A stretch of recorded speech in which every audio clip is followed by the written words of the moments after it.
Hey, Rick, we had Cynthia Sosa on here today, and she is a guru, and she hasn't been in the business for a long time, but the knowledge she has picked up and the numbers that she is doing makes her a guru. Yeah, I just always find it very interesting when you get somebody who's moved here from another country. They don't have a lot of time living in Indiana, and yet they're able to come into real estate and be successful, because it's not an easy business to be successful in. And she's one of those people who know how to do that. And she's also, it sounds like, very good at controlling her time. Correct. Which is awesome. And that's something huge for most real estate agents is time control. So if you are a newer agent wanting to get into the business, definitely listen to this. She is a phenomenal agent. You need to listen. And great stories. Fantastic stories. Welcome to Indy's Real Estate Gurus, your ultimate guide to the dynamic world of real estate in Indiana. And I'm Rick Ripma, your hardworking mortgage guy, and I've been in real estate and mortgages for over 24 years. And I'm Ian Arnold, a loan officer on Rick's hardworking mortgage team, and we are both with Advisors Mortgage Group. Together, we'll empower you with expert advice, market trends, and successful stories from guru realtors and local experts. Whether you're a homeowner, investor, or pro, join us as we navigate the thriving Indy real estate market. Now get ready to unlock the doors of success, one episode at a time. Cynthia Sosa, you're a real estate agent. I am. And you have a very interesting life that you've lived. And we want to hear about that. We want to hear where you came from, where you grew up, how you ended up here in Indiana and Indianapolis. Tell us that story. Well, I'm from Mexico, in a little town called Tampico, next to the coast, west side. And I'm used to the beach the whole time, so that's one of the things I miss right now. But since I was a little kid, I was always looking to design my own clothes, and I like that. So when I was living there, part of my life was in the fitness, because the other thing I like.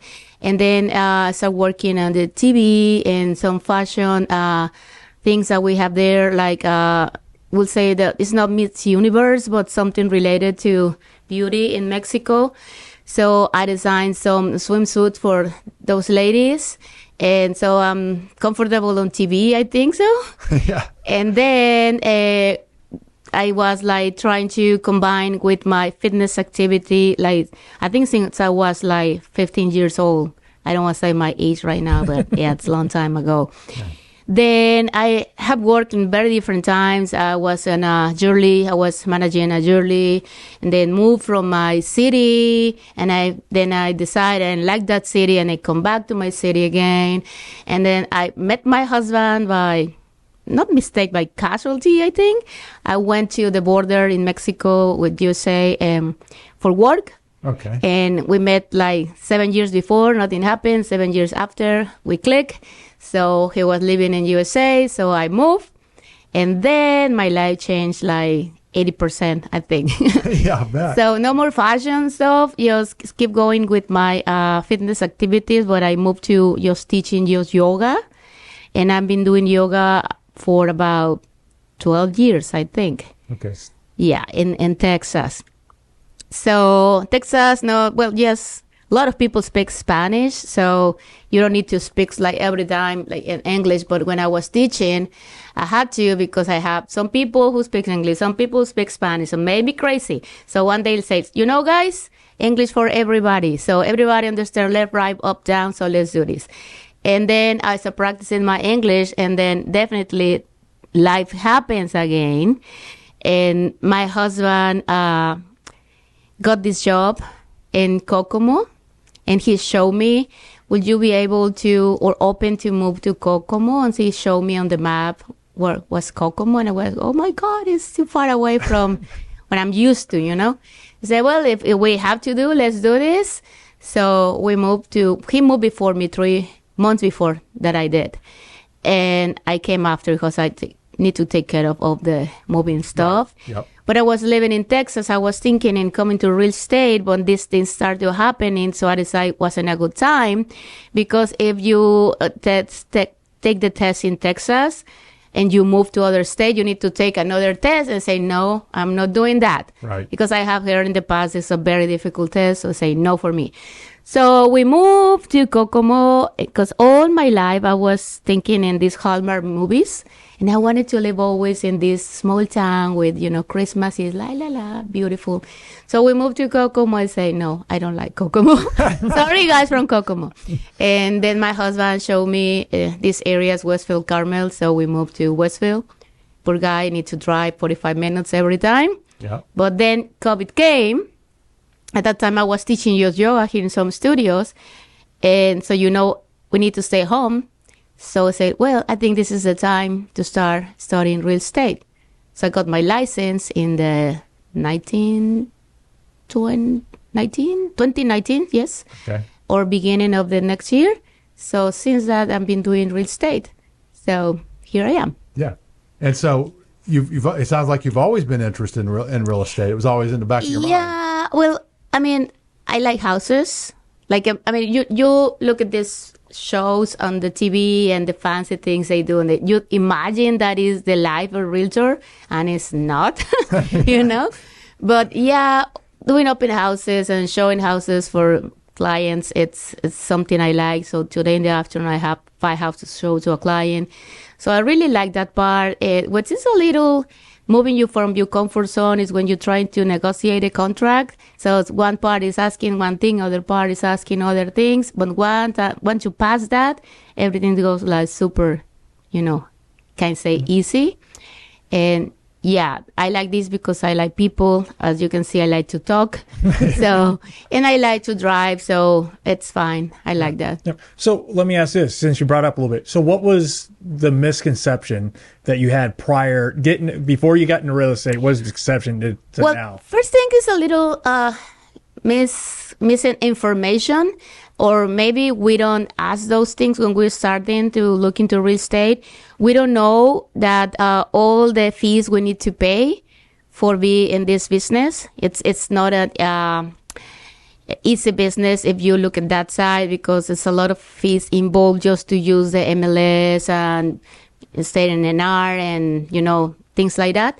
So nobody said that when you say, oh, I want to study this thing. Say, oh, just do this. And they're going to share your links and things like that. And you go. Then when you get your license, boom, you need to pay a lot of money sometimes. And if you don't have savings for that, it's like a big rocks for some people. That's what some people always leave this business because of that. The good thing for me is I have some fundings there that I can use, and yeah, that was the big rocks. And the other is that the test is difficult. Like, for example, different from Mexico, people in real estate, well, I don't know now, but in the past, they don't have tests. They just go to brokerage and they give you a little course, like do this, do that, and boom, you go.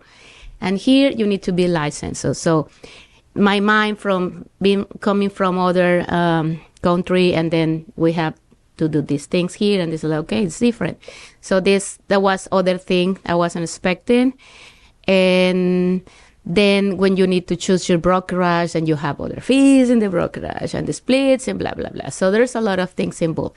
And it's not that fancy word that 100% of the time that they show you in TV programs. It's not? It's not. Because, well, no. It's sometimes you cannot dress like high heels all the time, Sometimes you need to, tennis or something, because depending where you're going, depending the house, the area, things like that. And it's a lot of work to do. Yeah. Yeah, it's a lot more work than most people think. Yeah, it's they don't like get that. And other thing that people maybe don't think about it is like you need to work on your weekends. So if you don't like to work weekends, it's not for you. So you, how long had you been in Indiana before you became a real estate agent? I think it's going to be a little more than 5 years now. Okay. Mm-hmm. So it's a difficult business to get going in. It is. And so I know right now you're with Keller Williams. Did you start with Keller Williams? Yeah. Okay. Well, actually, before I got my license, I have a conversation with very small brokerage. But when I got my license, my husband and I would have the talk and say like, well, I was invited to go to Keller Williams, so I went and have that conversation. Say like it's better starting in a big franchise like in a small if you want to grow. Right. Mostly because, as I was saying before, I'm coming from Texas. I knew few people here, so that's going to be my big rock to get to know more people. So it's that what is taking me a little more time than maybe other people. Like agents are been here the whole life, senior agents, so they know everybody. So it's difficult to compete with them. It's not impossible, but it's difficult. Yeah. So that was actually the question I was trying to get to is, how did you get going? Because it's such a tough business. You're not from here.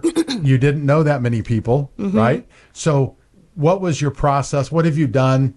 Really, what have you done that you think has been the most successful? Maybe you've done some things that didn't work. Tell us those stories. Well, I have had some mistakes for sure, but when I arrived to Keller Williams, I think it was the timing, and someone has a spot for me in a small team. The husband had died, and the lady didn't speak Spanish, so I speak Spanish as my first language. So she needed someone who can relate with the clients on the database because Spanish zero for her.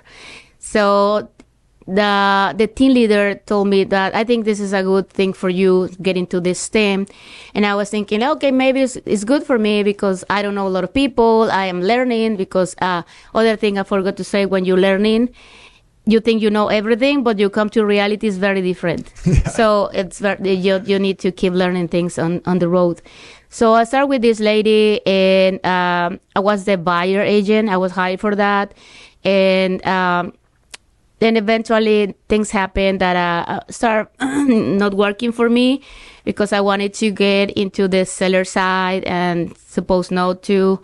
And so after 3 years with her, or a little less or something around that, I decided it was time for go solo. But if you really want to know, to start learning more things, mostly if you're in my case, like you don't know a lot of people, it's starting with a team is a good thing.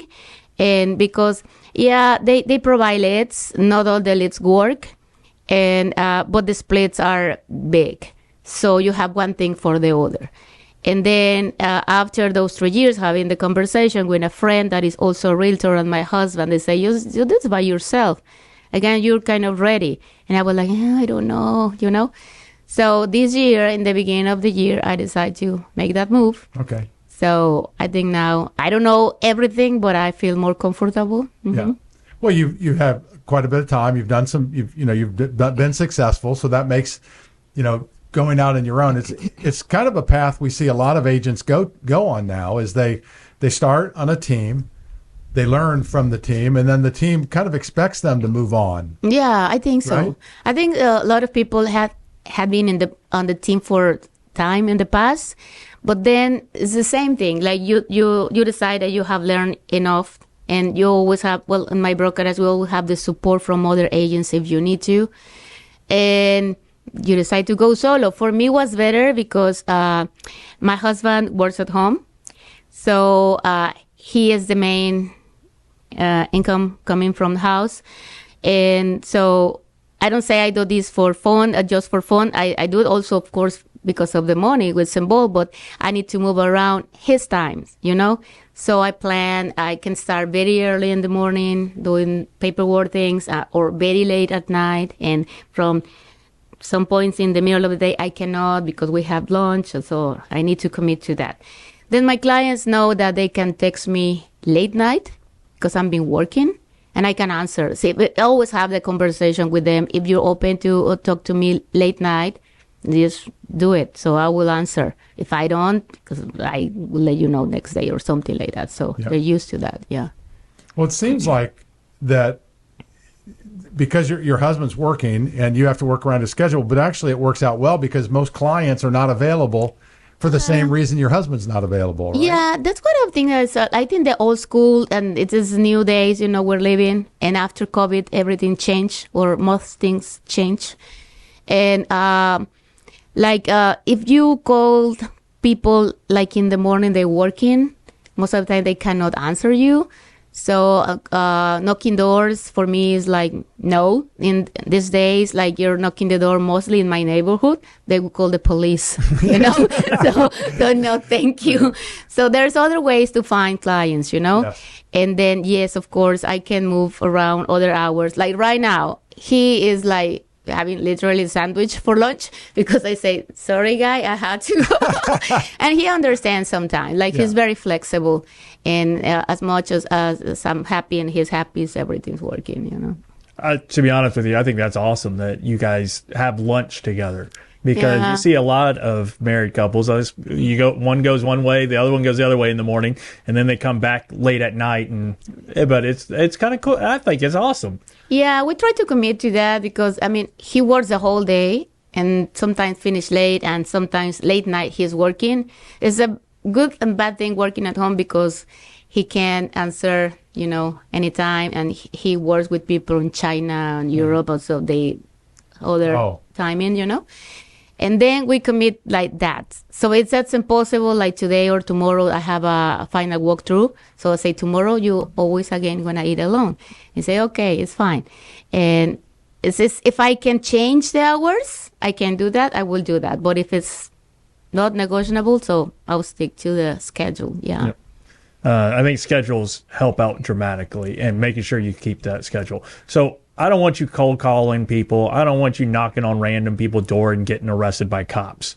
So if somebody's out there and they're listening to you right now and they want to talk to you about real estate, whether it's buy, sell, or they just have questions, what's the best way to get a hold of you? Well, they can always call me to my number, 956-799-5748, or they can email me, so Cynthia Sosa at kw.com, or just if they can find my information, they can call Keller Williams and they will call me or send the information. That's the way. We can have coffee, lunch, or something. I will provide. No. You have lunch with your husband. Well, yeah. Well, sometimes we have to do those things. Yeah. Well, yeah. So your number is 956-789-5748. Correct. Good. And then let me clarify that some people, sometimes they don't want to answer my calls because they say, well, this is not from this area. Yeah, that's where I'm from, Texas originally, you know, but that's me. That's my number. I will say there's a lot of them. I look and it says out of state and I go, all right, I'm letting you go to voicemail. But great news about voicemail. As soon as you lose the voicemail, I can hit play and be like, oh, that's Cynthia. Let me call her back really quick. Yeah, what I do, sometimes I call, they don't answer because they are maybe busy. And I just leave a text and put my card on the text. So they know I'm a real person, you know? There's a lot of scams around. Yeah. Well, I think, I know for me, I'll get calls now from local. And I don't trust those either because telemarketers are able to get local numbers. So I don't trust those numbers either. So. I was about to say that. So my caller ID is 956. So I have a lot of calls from 956 and telemarketing. So sometimes I don't know, so I need to answer that. And we kind of have to. I mean, that's my problem is I kind of have to answer the phone. I don't always, but I call back right away, just like you said. But to get a hold of me or I, go to hardworkingmortgageguys.com. That's hardworkingmortgageguys.com. Or you can give us a call at 317-672-1938. That's 317-672-1938. That is a call. That's not a text number. All right. I'm glad you memorized our phone number. You did hers well, and you did ours well. Congratulations. Well, I read hers. I think it helps people to hear it a few times, so I make sure it's heard a few times. All right, so Cynthia, I have a good question for you. Let me know. know. We're going to take a step away from the real estate side, but if I got to take away your phone, you cannot work. Somebody else will help out. Don't worry. Your customer will get taken care of. But what do we catch you doing for fun? For fun, I used to be a fun lady. I think not anymore. Not anymore. So my husband likes being home most of the time. So what we're enjoying is watching movies together, and we like to stay at home watching the movies because we have this big sofa. We can lay down on the sofa and put pause anytime and go eat and come back. So that's what we do for fun and travel. We travel a lot. We like that. That's where we put our money, vacations. Yeah. So what's one of your favorite movies? I like mystery movies. Okay. Yeah, mystery movies or like TV programs like CSI, you know, like trying to figure out who was the killer, things like that. I like that. Yeah. So those I just watch by myself because my husband hates that. Oh, really? Yeah. Oh. Yeah. So where do you travel? Where's your favorite spots to travel? I'd say I would like to travel abroad. Like last year, we took long vacations. We need that. We went to Maldives, and we planned and that. And then my husband liked the F1, the Formula One, the races. Mm-hmm. So we have to stop on Abu Dhabi. Say, oh, let's stay Abu Dhabi, Formula One. Let's stay here. Awesome. So we stay for the Formula One, and we drive around. And then he had to work in Italy. So I went with him. I wasn't working. I was just having a good life. Oh, darn. Yeah. Yeah. And then we came back. Okay. So what does he do? It sounds like he has an interesting job. He's an engineer manager. Yeah. Electrics for cars. Okay. So he's a car guy. Yeah. He always on calls, meetings the whole day. Yeah. Okay. That sounds like fun. So, getting off that a little bit, what would you say your superpower or superpowers are? I think like relating with people and talking. Once they start talking with me, I don't know guys what you say, but they start loving me, so they want to continue with me. Yeah. That's important. Yeah. Yeah. Mm-hmm. Yeah. I was hoping you flew or something. I didn't know if there was some special. Whoa. Being able to talk to people is a great superpower, especially for a realtor. It is, and it's really helpful when we have them on our podcast. Yes. Yeah. And now you're a yoga instructor. I am. So how often do you do that? Is that? Well, when I was in Texas, was my full-time job. I think I have like 15 classes per week, and I did private classes for some people. So I have good money in Texas for that. Then when I moved here, in Texas, not everybody, but a lot of people knew me because I was doing that. I was part of some yoga teacher trainings, helping them. So I like that. So, I like to be involved with people. Then when we moved here, it was again, same thing, like starting from scratch. Nobody knew me. So say, I'm a great teacher. Well, you said that. I don't know. So I have less classes now, which is okay because being in real estate, you need to be available in some hours. Like, for example, this way, I cover some classes for some teachers in the studio. So some people call me, can you? I know I have to teach this class. Sorry, I cannot. So I rather have more time now available in the mornings also. And, of course, in the afternoon. Yeah. Afternoon is no. Just as no one else can go, I will go. Yeah. No, you just need to invite them. Hey, come do yoga and we'll talk real estate at the same time. That's what I stay in the yoga classes also. Well, first thing, because keep my mind sane, I need that to clean my mind. And teaching helped me a lot because I know I'm helping people in another way. So they appreciate that when you make some adjustments on the body, or sometimes some people cry sometimes when you're talking to them, like you start talking as teaching and you touch some fibers in some people and they start crying. Yeah. That's not going to happen with us. No? No, please make them cry. Please make them cry. I will say that's one thing I think through COVID and everything, everybody got a mental health check in their mind now of, all right, what do we got to do to stay mentally healthy and stuff, especially with different people. Like, for instance, your husband working from home all the time. It's different than walking in the office, able to talk to many different people. But, yeah. Well, he preferred that. He hated driving the 45 minutes to Kokomo. So nobody likes Kokomo. You're good. Yeah. Wait a minute. Have you ever visited Kokomo? Yes.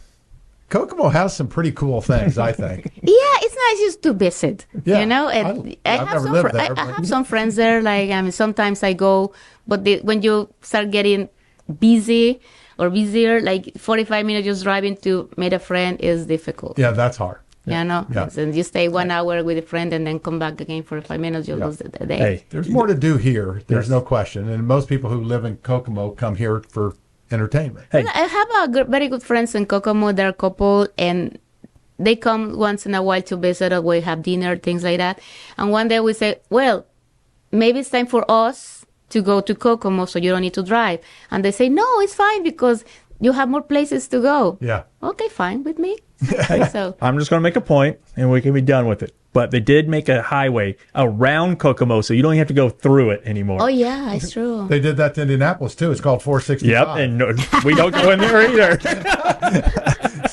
So what's your point? But don't Yeah, go there. 465 like 5:30 to 5. No, No. 4:30 to 5:30. That's horrible. Yeah. Yes. Yeah, that road around Kokomo is a huge blessing because you used to go through Kokomo and it was all lights. Yep. It took forever. Now it's a beautiful thing. Yes. Yeah, it's nice. It's nice to go around.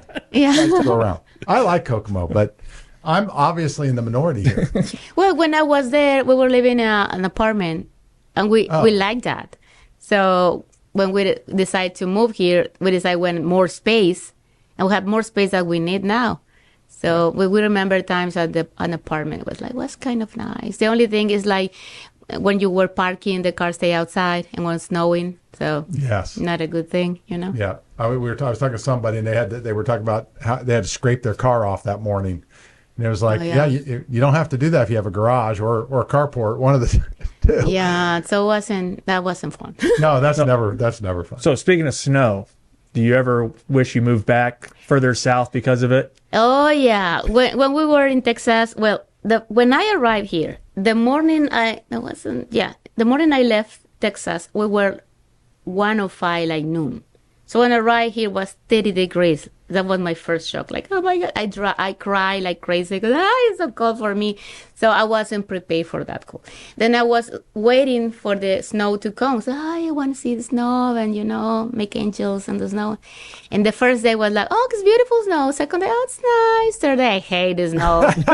I don't want it anymore, Well, we don't get much. No, the last year we have more, I think. Yeah, this year we've had hardly anything. I don't think we're going to have more. Well, No, I would say we're roughly done, but we've seen it in April, but it doesn't happen very often. It's not past the basketball. Yeah. Yeah, you need to get past basketball for the most part. okay. That's kind of what because I've been here my whole life, and you can get it in April, but it's like a lot of times we'll get something through the tournaments time frames with the Okay. basketball. So just be prepared. But not that kind of big accumulation. And it doesn't last. Yeah. That's the other thing. I mean, we've had one snow that came in the middle of the day that was 4 inches, and And within 2 days, it's gone. It was gone. So we've had nothing this year. It's been very, very good. Now you're also a health coach. Mm-hmm. What is that? How do you do that? How do you do that? Well, when I was in Texas, like have kind of hours free, and I went into this internet school and start studying for that, get my certification. So culinary nutrition expert is the Okay. Yeah. So they teach you better ways to eat. So instead of eating this, eat that. So you can plan. So it's not like eating like things that taste good. It's things that are good for your health. So when I was there, I was teaching people to do that. And I have cooking classes at home. So that part, I like it. And that was one of the things I'm missing. When I was there, I have a small island and my kitchen because the house was smaller. So I want to have a longer island to have more people for my cooking classes. So I moved here and I have now a big island. And it's not that I can do that, but same thing. So you don't know a lot of people. So it's difficult to start again, So as I used to go to have one fight. So it's the real estate. So I cannot get like doing all stuff. So at home, we try to get as healthy as we can. And when I was in Mexico, I was not a vegetarian 100%, but I was eating less meat. Then I moved here and my husband, he likes meat. So we have that kind of the middle, Sometimes we have red meat, some other days we don't. And I do things from scratch, like the salsa for the pasta and some dressings and breads and things like that. So that's the way we eat at home. And if someone asks me, so I would be happy to help with that. Yeah. So what's one of your favorite things to make? Let's say pasta. I love pasta. Yeah. All right. So what time are we coming over? Or Noon? Noon always? So we had an agent on. She was from Russia, and one of her things that she did with her clients as her client appreciations, and even without, I mean, they didn't have to be a client. Is she would have them to her house and cook. Oh, that's nice. Yeah, and I mean, you could do that and teach. I mean, there's lots of people who'd like to learn how to cook. Yeah, we can plan on that. You could do that. You could Yeah. take care of two things at once. You could, and you could still enjoy it. But she did really well. That was her biggest way of getting clients. Okay. Was her cooking. Actually, I'm in a group on Facebook from Women's Creating Friendship in Westfield. And I always want to go with them, but they always pick the meetings or coffee times 11 a.m. in the morning. So it makes a conflict for me because 11 to 12, so I cannot be for lunch. Right. So, but yeah, maybe I need to invite them like on Sunday, Saturday for something. I mean, it's just something that and she's done really, really well with it. So might be worth it. Great idea. I need to hire you. Not to cook. Not to cook or coach. You don't want me to cook. All right. For sure. So somebody's listening to this right now and they want to be like, hey, let's have lunch with her. Or lunch when she's not having lunch with her husband, but let's have lunch with her. And late lunch. Lunch. Yeah. Why not? They want to sit there. They want to see your island. They want to make food with you. What's the best way they can get in touch with you? Like calling me to my number again, 956-789-5748. And if I cannot answer because I'm in another call or busy doing work, they can just leave me a text. And yes, I can call and text back. Okay, so they can call or text 956-789-5748. Correct. Did I get that right? Yeah. So 956-789-5748. Correct. Perfect. All right. And to get a hold of Ian or I, go to hardworkingmortgageguys.com. That's hardworkingmortgageguys.com. Or you can give us a call at 317. See what you did to me? I'm telling you, you just have issues for our phone number. Maybe you should write it down so you can read it too. Bad element. Get out of it. 317-672-1938. I've got it written down two places I can't see. 317-672-1938. That's my number. There you go. I do need to. I'm going to start writing it down right here on this page. All right. So we always have the question of the week. So hopefully, I'm interested in this one very. Are you? Yep. All right. Oh my God. What was your first car? Oh, I have a Volkswagen.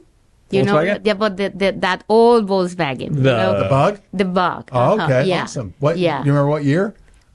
I don't know. When I was in the university, I think was 1989. She's not trying to give her age, so let's watch out on this. Well, I wasn't asking for exact. I'm not uncomfortable with that. So you could have had a '63 Bug in 2000. I mean, those Bugs are still popular. Yeah, I'm a car guy like your husband. I like the Beetle, but the new, but my husband hated that. So I imagine myself driving that car like, and say no. So I'm buying the cars that's not a no car. Like, So what do you drive now? a Sentra because it's like efficient with the gas, so spacious. So that's another recommendation for realtors. Don't get in a car that's very expensive, like use a lot of gas. So yeah, you're in it a lot, and it uses a lot of gas. A lot of gas. And you put a lot of miles. A lot of miles. So it needs to be a car that is functionable, and it has air condition. It's a warm settings, with depending of the time of the year. So does it have heated seats? Yeah. I'm guessing you'd want heated seats. Yeah. Because they have leather seats, which is the only way this car we can buy this car, because with all the things we wanted, it was like that. And when it's summer, they're very hot, and in winter they're very cold.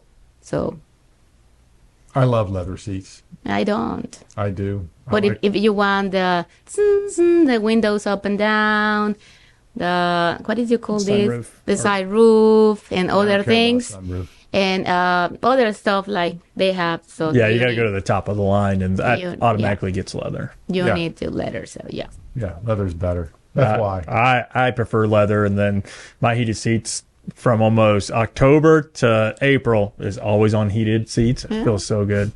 Feels so good. I didn't think you were that cold. No, I'm not. Now you're sounding like me.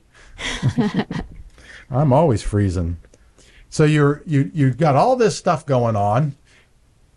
What are you most excited about in your real estate business right now? What as you look out into the future? But right now, as this is a kind of a new beginning for me, I was very excited. Like last week, I just bought my new signs because I didn't have personalized signs because everything belongs to a team.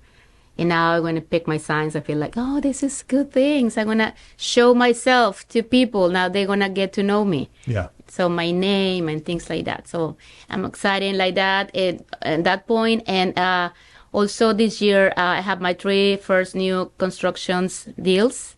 It was a new thing for me because I have never been in new constructions, and I love them. I would like to have more new construction clients.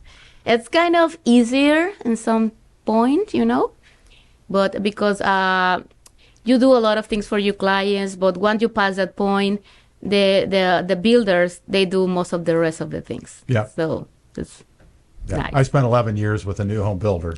Yeah. Yeah. Oh, so you know. So I know exactly. Yeah, and it can be. There's benefits to buying with a builder, and then there's negatives to buying with a builder. Yeah, Right? there's ups good and downs. Yeah. But right now, there's not much on the market, so a builder is a good alternative, I would guess. Yeah, the thing is like if depending how much you are pre-qualified, if you can get a new construction or not. That's a sad thing for some clients. Yeah. And yes, we're shortage in houses right now.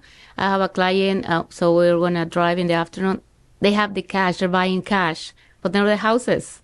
So, and they have the price range they're buying, and some houses they're not very good. Yeah. So, the seller always can put the price, but we go and see the house and say, no. Yeah. I read something, you probably read it too, that 32% of the homes sold in January were cash deals. No. 32%, the highest it's ever been. Because this is the rates also, they've been coming up and down. And some buyers don't feel comfortable with that, and they decide to pause. Mm-hmm. Yeah. I find it interesting because I don't know about you guys, but if I get a lot more than 7 or 8% on my money that's invested right now because the market's doing really well. So I'd rather have my money in the market and pay 7 or 8%. Yeah. Personally, but not everybody's that way. Yeah, there are some people like the people that buy right now. They're renting, and they want to get out of the renting, and that's better paying for your mortgage to paying rent. Yeah, because rent is what percent? 100%. Yeah, one of my buyers was being pre-approved, and the amount of money he's gonna pay now monthly is less than the renting who was paying. Yep. Yeah, that's what happened to my wife and I is when we were getting pre-approved and everything. I'm like, our payment's going to be less than what we're paying right now in rent. I go, this is awesome. And you're creating equity in that, and when you're renting, you're like putting your money on the garbage, paying other people's mortgages. Yep. Yeah, we have a great program that puts that all together, that people can actually see what you gain by buying a house. It's amazing. Yeah. When you actually, it's easy to talk about, and people kind of, you kind of go, okay, I kind of get it. But when you see it on paper, when you see it written out, and you see what it actually does for you, it's phenomenal. I think some people just need to be more educated. They don't know a lot of things. It's lack of education. Yeah, that's what is happening sometimes. Yeah, and it's scary to some people. I understand that because it's a big commitment. Yeah. Yep. Buying a house. Yeah, but a lot of people say it's a huge commitment. It is a huge commitment because you're making payments. But the other thing is let's say in 5 years you want to move. Move. It's the same thing. And then you got equity. You've paid into it, so your principals went down, and then you've gotten equity usually throughout the 5 years. All right, you sell it, you move. I mean, it's the same thing. You're going to move if you're renting. Most people, when they jump from one place, they'll live there for a couple of years, and they'll be like, oh, well, the rent's going up. Let me move somewhere else or something like that. So it's the same thing, just a little different is the way I've always explained it. It's like when other these talks that I have had with some clients, like they pre-qualify for too little, and that's what they can buy right now, and put it on their minds that with the money they have now, this is the houses they can buy, and try to understand that. Say like, what do you need to commit to this house forever, so you can save, or eventually you can sell this house and get another house bigger. So, but you need to start in one point, get you out of renting to getting your house. Yeah. One of the things for buyers like that, though, that if they think about it, if they could find a double or a triplex that they like, that they could live in one side, rent out the other, then they can afford a lot more home because you can count that rent. Yeah, true. And so sometimes, it's just a change that, you're still better off doing that. You're renting anyway. You're probably in an apartment with a bunch of other people. If you own the property, it's a 2-unit, you rent the other side. Yes, you got somebody next to you, but isn't that better than an apartment? Now you own the property. And then as you do that, you can move to the next house and keep that as a rental if you wanted to. Yeah, mostly you're paying your mortgage with the rent next to you. Which is huge. Yeah, and in time you can rent both and get another house. Yeah. Plus you can afford more house because you can use the rent. Exactly. As that. So it can make a lot of sense for somebody to look at doing that. And I just think it's one of those things people forget about, but there's certainly an option there. But you got to be able to find the double or the triplex or the fourplex or whatever it is that you're going to do. Sometimes with some people, they don't want to make that small sacrifices, like living for 2-3 years, because they want the space, the backyard, things like that. But you can have that later, and then after you have investment properties. But if you don't have it now, okay, so you're living in an apartment. This is what always intrigues me when the way people sometimes think through this. I live in an apartment. I don't have a backyard. I want a backyard. Well, I have to buy a double. Well, I don't want that because I still don't have a backyard. Well, you do have a backyard. It's just a little bit different because you're sharing it a little bit. Sometimes you're not sharing at all. So it's still fenced down the middle. But you can accomplish it. And yes, it's not perfect, but it's better than living in an apartment for another 3 years till you save up the money financially, and your whole life is better because of that. So I think sometimes we just have to get over the perceptions we have in our head. Well, I know I do. You think you got this goal and you got this, but it's okay sometimes to not do it exactly the way you think we're dreaming. Sometimes we have some thoughts in our mind and we need to do different because circumstances, and then you can put that in your mind again for future. Yep. Yeah, I agree with that. All right, so I like to hear stories. So I bet you have quite a few. But what do you consider one of your most memorable transactions? Well, what can I say? Let me think fast. Like my first transaction, it was not easy transaction. Well, let me say that I work with ITINs also, people who don't have social number. Right. And it's like very hard thing to do sometimes because they need special things, different paperwork. So this lady was in that situation, and we have this lender that I met in one of meetings I have, and she was helping us. Like, he was very helpful with that in asking for things and trying to explain the ITIN person. So you need to do that and put it on the mind that they have to do that because things were different, like with a social number. And then they wanted a house at 300. And then it was like they're renting, they don't have the proof they were renting, other things to pass. And they were like just pulling some strings and other strings. And the first thing was we found the house, and it was like in a rural area. And the house needed a lot of things to do. But they say, we don't mind. We can fix this on time. We want this big land so my kids can walk around. So we put the offer just as the price was listed. And I would say, I don't know if they're going to take the offer, because at that market and that moment, there are more people buying, so a lot of offers. Right. And then, well, I sat in, and they were like, well, let's see what happened. Then when I checked my email next morning, and this guy is so enthusiastic, he's from my office also. Guess what? You got offer accepted. And I was like, oh my God. I don't know what was most exciting than my client, I think. So I called her in, and she was very happy. And since now, they keep me top mind, so always sending referrals to me because they have that very good experience with me, and I really appreciate that. And so that's the way I try to build my business. I keep that good impression on clients, so they remember me, and that was my first thing. Yeah, that's the biggest compliment you can get is they refer people to you. And that means you did a great job. I would say the last time, I appreciate you always sending me referrals, and say I will keep sending because you were great with me. I always remember and say, oh, thank you. Yeah. I need to send her something, I think. Do you work a lot with the I-10? Yeah. When I was on the team, as this guy was Hispanic and speaks Spanish, was living here for most of his life.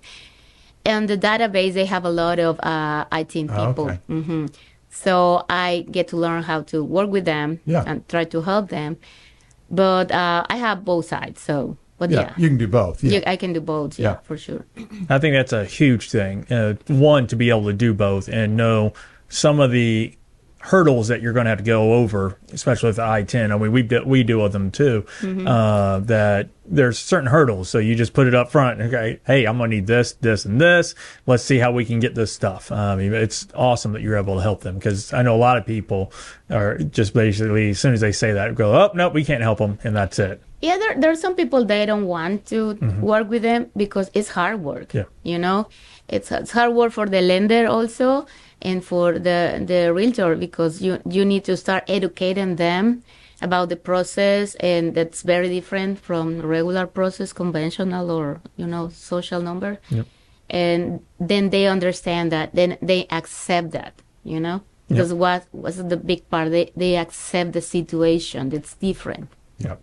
Yeah. All right. So if somebody's listening to you right now, and they have questions about buying a home, selling a home, or questions, they have an I-10. So what's the best way they get in touch with you? Call me or text me to my number 956-789-5748. If I don't answer, please leave me a text and I will call them. Yep. And that number again is 956-789-5748. And then your email is really easy. It's your first and last name at kw.com. Very easy. You will remember that. Yeah, Cynthia Sosa. Sosa's impossible to forget. Yeah, especially around here. Yeah. Sammy Sosa. Because of Sammy Sosa. Really, one time one person asked me if I was related to him. So I like, no. I think he was from Cuba, though, if I'm not mistaken, or Dominican Republic. Something around that. Yeah. But because he asked me just because of the last name, know? You're like, no. Yeah, you always want to. Yeah, that's just natural because everybody knows who Sammy Sosa is. Yeah, right? I know. And to get a hold of Ian or I, go to hardworkingmortgageguys.com. That's hardworkingmortgageguys.com, or you can give us a call at 317-672-1938, 317-672-1938. And please follow us for more Indy's Real Estate Gurus. A reminder, if you have any friends, family, coworkers looking to buy, sell, refinance, let us know. We'll be more than happy to help you. Cynthia, thank you for joining us. It's been a pleasure having you on our show. Thank you for inviting me, you guys. Branch NMLS number 33041. Ripma's NMLS number 664589. Arnold NMLS number is 1995469. Equal housing opportunity. Some restrictions apply.